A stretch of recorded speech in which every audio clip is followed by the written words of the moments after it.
Hi, everybody. Welcome to the Beach Club. I'm Sherilyn Korber. I'm an indie author and the author of the paranormal series Beached, which is set in the fictional upscale town of Bonfire Beach, South Carolina.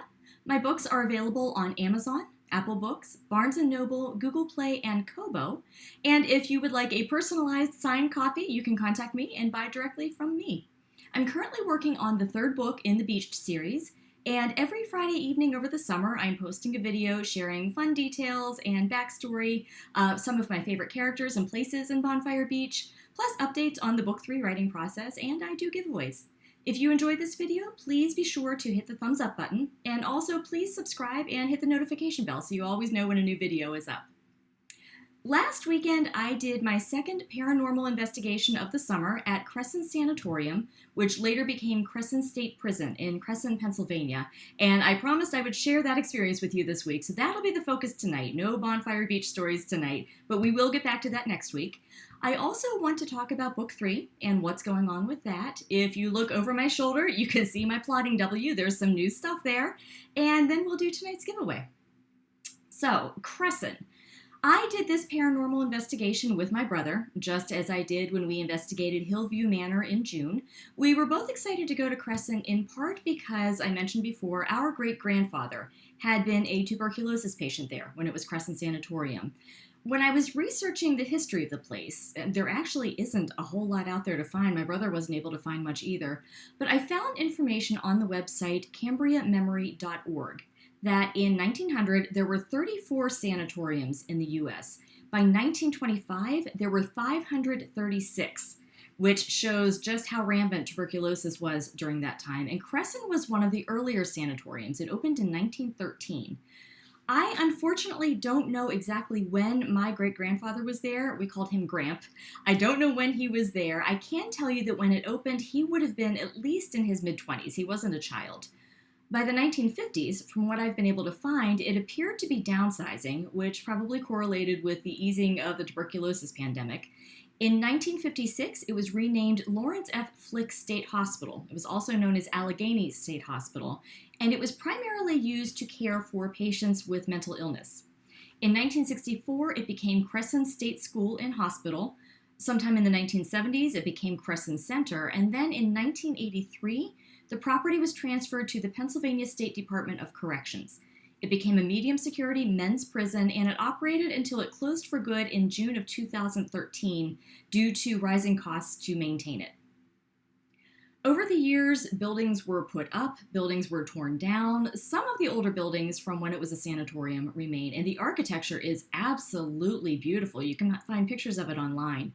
By the time the prison closed, I can't recall how many acres it was, or still is, really, but I do know that there are about 27 different buildings altogether, which include the cell blocks.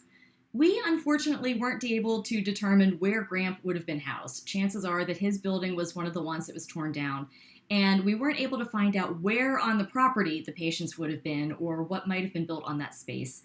He was one of the lucky tuberculosis patients to survive, and he lived a very long life, thankfully. So it's not as though he would have come back to hang around the place where he was so sick, just waiting for two of his great-grandkids to happen by to chat through spirit boxes or use a mag light to answer yes or no questions. I guess you never know, but it was still a personal connection, so we were curious to find out if we ourselves might have somehow been used as trigger objects. Plus, I was just generally interested to see where one of my ancestors had been. We booked our investigation with Ghost Hunts USA. That was really the only route I found to get in when I was looking to book an investigation at Cresson. And just a second to interject here, this is not sponsored by Ghost Hunts USA. I'm not an affiliate with them. I was a regular paying customer, and they had no idea who I was. Cresson is a relatively new location that's been opened up to paranormal investigators, and from what I gather, Ghost Hunts USA owns the investigative rights to a lot of locations around the country, so I could be very wrong, don't quote me, but I'm guessing that when Cresson came on the market, so to speak, Ghost Hunts USA jumped on it. The tickets were a bit pricier than I was expecting, definitely more than we paid for Hillview Manor, but we got quite a bit for our money. We checked in at 8:30 p.m. on the evening of Friday, July 8th, and I'd say there were at least 30 others in our group. Some of them had traveled for hours to get there, and my impression was that most of them were diehard investigators who had been all over the country, kind of like my brother. We had a lot of fun talking with one another and comparing experiences and hearing about places some had investigated that we hadn't and others hadn't. Everyone there was really friendly, including the people from Ghost Hunts USA. I think there were maybe 4 people there running the evening from Ghost Hunts USA. They established a home base for us in what appeared to be I don't know what you would officially call it, but the building you would go into when you wanted to visit an inmate at the prison. We were in what looked like that room. And it still had the windows with the phones on either side of the glass and a patio with abandoned kids' toys and play equipment, so it was obviously a visiting center. They provided snacks and water and soda and coffee all through the night. We could go back there anytime we wanted to get something to eat, and they were always there to answer questions or just talk to and share paranormal experiences we might have had or play recordings of EVPs. They were very welcoming and very enthusiastic about being there and about us being there too. We started the night as one big group. The people from Ghost Hunts USA took us to E Block, and let me point out that there is no power anywhere on the property, which sits on top of a mountain. We could see kind of the faint lights of Altoona off in the distance, but otherwise the entire property was pitch black. So we all went into the cell block, and we each chose a cell to stand in by ourselves, which was kind of spooky. And the Ghost Hunts USA people led us in an EVP session that lasted maybe a half hour, 45 minutes. It was a long time. It's difficult to get that many people to be perfectly quiet in a big, huge, echoing space, but we did well. We did hear a few things that might or might not have been paranormal. My brother approaches investigating from a skeptic's point of view, and I'm becoming that way as well. If he hears anything, he does everything he can to debunk it. And if he's exhausted all rational explanations, then he puts it in the could be paranormal category, but we don't know for sure. So there were quite a few sounds in E Block that could potentially have been the building settling or someone sort of scuffling their feet without realizing or otherwise making some sort of unintentional noise. But we did hear brief whistles a couple of times, and I can't whistle, so I'm not even going to try to imitate it for you. But we all heard those. We heard footsteps a couple of times, so it could have been footsteps. My brother recorded that whole session on his digital recorder. He recorded every session we did throughout the night, but he has not yet gone through those recordings, so we don't know yet if the recorder picked up anything. I'm looking forward to finding that out. Sometimes the recorder will capture things that the human ear can't. After the big group session at E Block, we divided into 2 smaller groups, and one of the Ghost Hunts USA leaders took us to the End of Life building, which was essentially hospice care for the prisoners. There we used a mag light to try to communicate with any spirits who might have been there.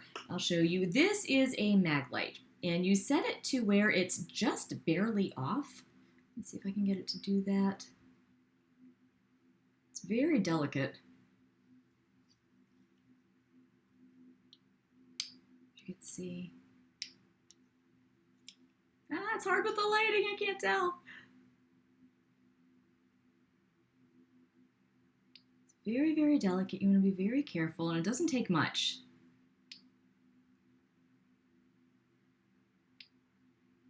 Still connecting. Still connecting. Oh, I can't get it to do it. But anyway, you turn it to where it's just barely off, so it doesn't take much to turn it back on. You can then hold it. You can hold it this way, or you can do what we did, and we set it on the floor, down at the end of the hallway, away from where we were all standing. And then we ask yes or no questions. The spirit will then use its energy or borrow from whoever's around to manipulate the mag light to turn on and off in order to answer. We got a lot of lights turning on and off in response to our questions. Was it really a spirit? Was it vibrations in the floor bumping the connection inside to turn it on and off? Was it just that the connection was so close inside and so delicate that it just on its own turned on and off? I don't know. But I can tell you that it did seem like there was a lot of spiritual interaction. There was a lot of turning on and off. After End of Life, our group went to a cell block that was designated as maximum security with another Ghost Hunts USA leader. Cresson was a medium security prison, but there was a maximum security block within it. And there were apparently times when a prisoner was placed there for his own safety, not for the safety of those around him. It was a smaller block than E Block, and our leader brought with him a plasma box, similar to a spirit box, but it runs its own computer program instead of using radio frequencies, and the spirits communicate through the computer program. This was actually the first time I'd ever even heard of a plasma box, let alone seen one or used one, so I unfortunately can't explain exactly how it works because I'm a bit unclear. I don't really understand for sure. But our leader passed out flashcards, like they use for grade school kids, with words and pictures on them. And then we went around the group one by one and we asked the spirits to tell us what was on our cards. We got quite a few correct responses, according to the leader and others in the group. I had a lot of trouble discerning words. There was a lot of reverb and echoing in the program. Anything coming out of the speaker was really echoing, and then we were in a big echoing space. But the reverb and the echoing, which it's apparently a drawback of the plasma box. So it's safe to say that I personally won't be getting one. If you use one and you've had luck with it, please comment down below and let me know. I would be really interested to hear your experience with it. After maximum security, we joined up with the other group, and as one big group again, we went to a gymnasium that was located in what had been the school building for children whose parents both were at the sanatorium being treated for tuberculosis. If you think about it, back then, there would have been nowhere else for the kids to go. There, the leaders showed us dowsing rods and spirit pendulums and handed them out for us to try if we wanted to. I didn't. My brother didn't. I actually have a spirit pendulum that was given to me years ago. I don't use it. I think it's in my jewelry box. But I didn't want to use one of those, and dowsing rods kind of scare me. I know they're useful for finding water. Apparently my aunt and uncle knew where to drill their well way back when, thanks to dowsing rods. But in terms of using them for spirit communication, I have read too many things that make me leery of attachment. I won't say possession, just attachment. So I choose not to use them myself. That's just me.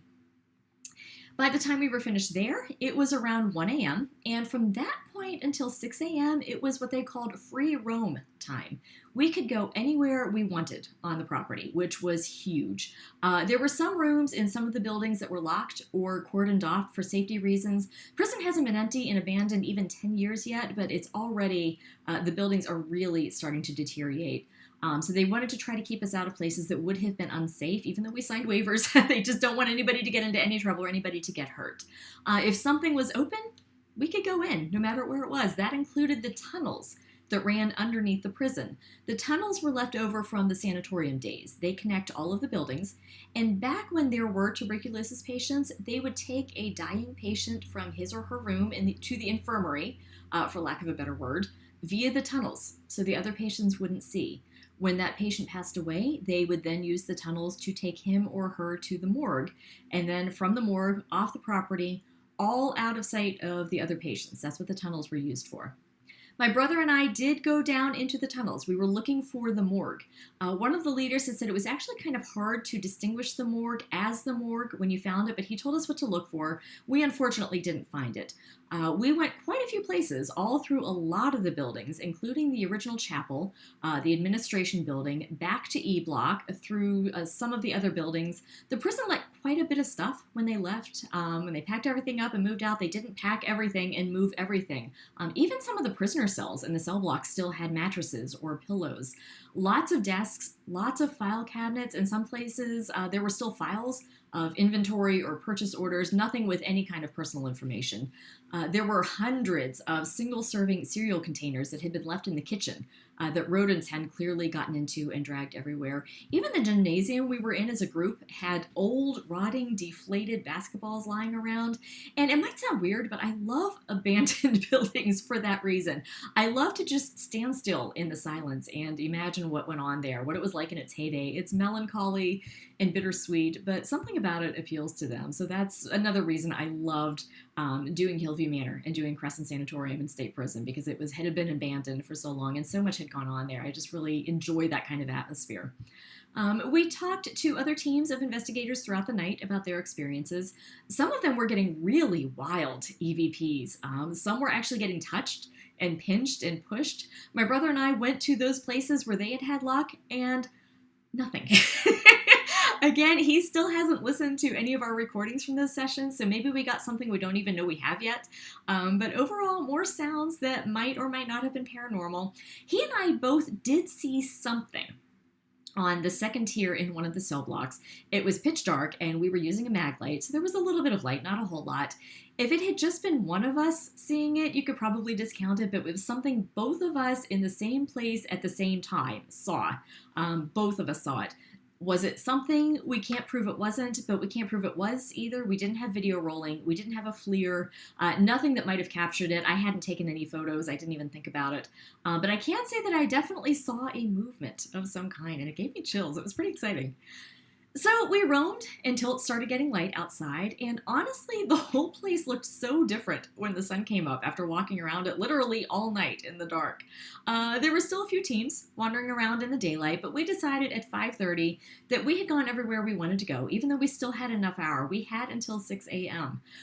We had to check out with Ghost Hunts USA back in base so they could account for us and know for certain that we were no longer anywhere on the property and they didn't lose us. So overall, 9 hours, 5 of which were free roam, 4 big group sessions, unlimited free snacks, very friendly, very enthusiastic leaders. They put it together well, they ran it well, and we had a great time. We had a great experience. Cresson was the last place that I had booked for the summer, and I would still love to do at least one more paranormal investigation in August. So if anyone has any suggestions, please post them in the comments down below. I would love to check it out. So, moving on, as for book 3, check out the W. A lot of the blanks in my outline are filled in. There are still holes to fill in. This week, I quote-unquote took a course on Udemy. Another interjection here, I am not sponsored by Udemy. I'm not an affiliate. I enjoy learning. Speaking as a bona fide old person, I turned 51 a couple weeks ago. I'm having trouble with this. But I think there's a lot you appreciate more about learning when you're older, as opposed to when you're in your teens or in your 20s. And I especially enjoy learning about writing. I don't think, whatever your profession or your work is, I don't think it's ever a good idea to tell yourself or think that you know all there is to know, no matter how accomplished you become. I'm always open to learning more about different facets of the craft. This week I took a course called Novel Writing, Structure Your Story, and it was taught by Steve Alcorn. It was short, it was only about an hour long, but it had good information about structure, and it inspired me to go a step further in my plotting and planning for this 3rd book. I always have an outline when I write a book, and I leave room for changes as they might come up, but I've never actually sat down and planned out every single scene. In other words, I let the changes, or I've never planned everything out to let the changes come before the actual writing process. Steve Alcorn did a segment on scene and sequel. And just the way he presented it kind of clicked with me. Planning a story this way isn't something I've ever tried before, and I'm going to try it with book 3, with the rest of the plotting and planning that I need to do.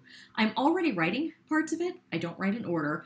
I think this will maybe actually help me and give me more freedom in doing that if I have a better idea ahead of time where each scene fits and what specifically needs to happen in each one, down to the last detail. It may really come in handy during the editing process and cut down on rewrites and result in a much tighter, much better written first draft. I'll be doing another course on character arcs in the next few days. I know where I want my main character, Stacy Storm, to go and what I want to see happen with him, and I want to make sure I present that clearly. Again, I don't know everything, and I'm always open to any help and suggestions that are out there. I want to be as good as I can be. I want each of my books to be better than the last one. I love writing them, and I want people to love reading them and really enjoy them. So anything I can do to make sure that that happens for all of us is a good thing. If you have happened to have taken a good writing course on Udemy, please feel free to share it in the comments so I can check it out, so we can all check it out. Let's all help each other. All right, giveaway time. I had been hoping to grab a sticker or some other memorabilia from Cresson to give away tonight, but they sadly did not have anything for sale with Cresson on it. It was all general Ghost Hunts USA stuff, and I wanted something specific to Cresson. So tonight is the Bonfire Beach decal. Again, this is what it looks like. Well, I never tilled it right. This is what it looks like on paper. This is what you actually get. Not available in the Beached by Sherilyn Korber store on teespring.com. Only available here to win. To win this decal, comment down below and tell me, let's do something totally random tonight. Tell me your favorite ice cream stand order. It is high summer where I live, and there is a roadside ice cream stand not far away that we go to all the time. I'm trying to expand my horizons this summer and try different things instead of getting my usual favorite when they have it. They don't always have it. It's a semi-local dairy that's one of several that supplies our ice cream stand, and I love their cannoli hard ice cream. So what is your favorite ice cream stand order? What's your standby? Comment down below. Comments for the giveaway must be posted by 7 o'clock p.m. Eastern Standard Time on Tuesday, July 19th. The winner will be chosen at random, and please be sure to include some method by which I can get a hold of you if you win. So that wraps up another beach weekend kickoff. I hope you have some fun things planned for the weekend, wherever you are. Stay safe, take care, have fun, and I will see you next weekend. Take care.